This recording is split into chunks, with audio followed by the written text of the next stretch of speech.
that Sandy Hook didn't happen. It was staged by actors. Okay. This compounded the appalling grief of the families of those poor 20 children who were gunned to pieces by a lunatic with an AR-15 semi-automatic rifle. Now I've told you that. What is your view of Alex Jones? I don't see why any of that has to do with me. It's very interesting. I've done the guy's podcast. I know him well. He was professional and courteous to me. When I meet somebody and they show me respect, I show them back. Respect. That's what I do, as I did with you. You respect him? If somebody shows me respect, I show them respect back. So if Adolf Hitler showed you respect, you'd respect him back?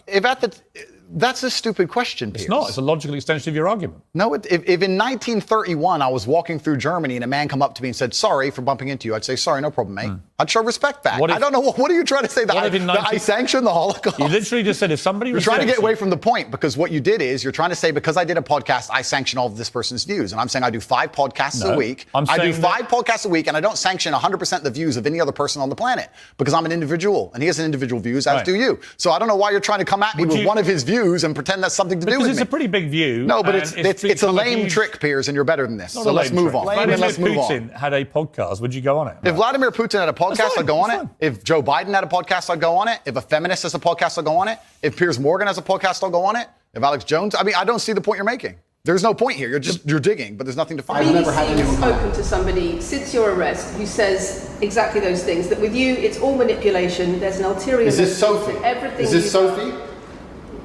Oh, it's Sophie. The fake name, no face, the story that was invented. Wanting to please him and wanting him to be happy. That I was just kind of, okay, do whatever you want. And what is she accused? Has she accused me of a crime? This imaginary Sophie? She's making the point that there is. Has she accused me of a crime? Emotional or psychological manipulation. I've asked you a question, and I've allowed you into my house. I'm asking you a question. Correct, but you're not the boss here, because I've allowed you into my house. I'm asking you the question. Correctly, and I'm telling you. You get to decide the answers. No, we're equal here. I've allowed you into my house. You don't come here with a position of authority.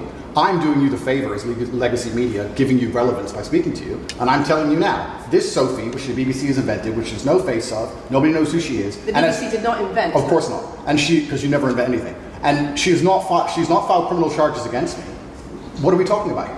What is she saying? Talking about emotional manipulation into the sex industry for your financial gain. Absolute garbage. She has not filed this person, if they exist, has not filed criminal charges against me. I welcome anybody who believes I've harmed them, male or female, any point in the past, to file criminal charges against me, and I will fight them. I know who I am, and I know what I've done, and I know the truth, and I know that I'll be found innocent of this attack. The reason I'm being attacked is because of my massive influence, not because I've ever hurt anybody.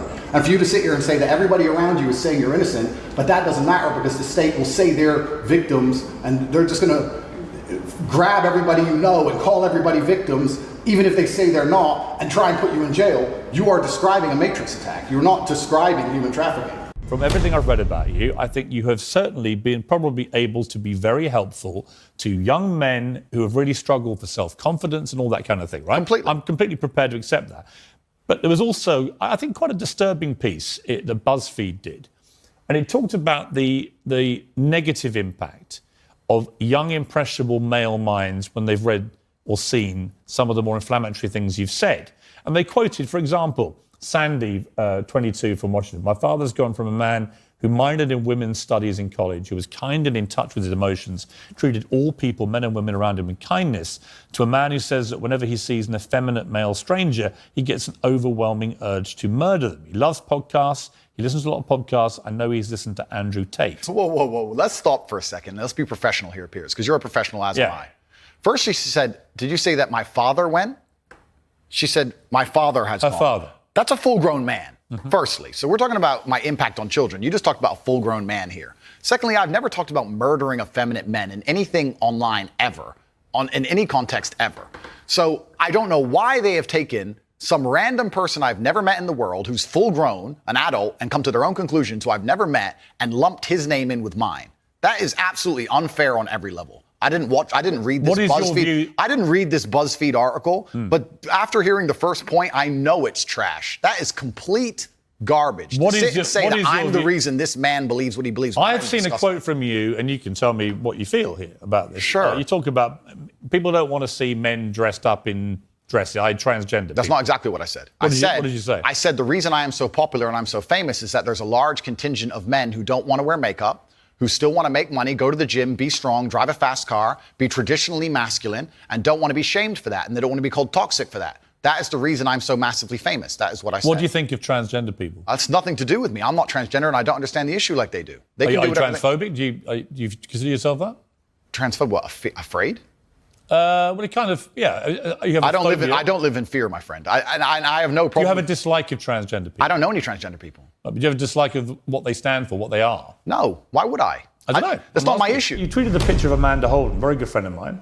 It's a very harmless picture. She's in a bikini on holiday under a rain shower, looking extraordinarily beautiful. In a sexual pose. And you tweeted, "You are a wife and a mother and you're far past a teenager.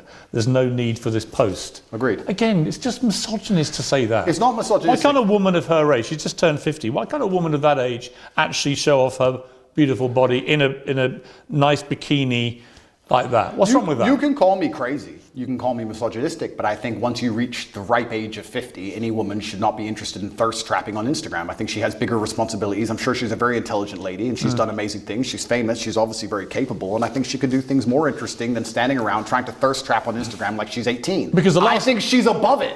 I wasn't insulting her. I was reminding her that she's actually such a fantastic person. She's done such amazing things in her life and she's so achieved that she's actually above thirst trapping. I was reminding her of her worth because as a feminist, we're all feminists here, right? We all believe in women empowerment. I'm reminding of her of her worth. Are you a feminist? Sure. Well, you're not though, are you? I believe in feminine empowerment, and I think feminine empowerment is in... Yes, I do. And feminine empowerment is in modesty. Modesty is empowering for females. You only believe in... Taking your clothes off for men on Instagram is not empowering. It's empowering when you say, no man but my husband can see my body. That is female empowerment. And I was reminding her of that. I was reminding her of her ripe age and her intellect. And there is no need for that. How old are you now? I am 36. 36 years old. Correct. At what point will your antics, chugging your cigars in your ripped body in your compound with your security and your Bugattis, at what age does that become a thirst trap?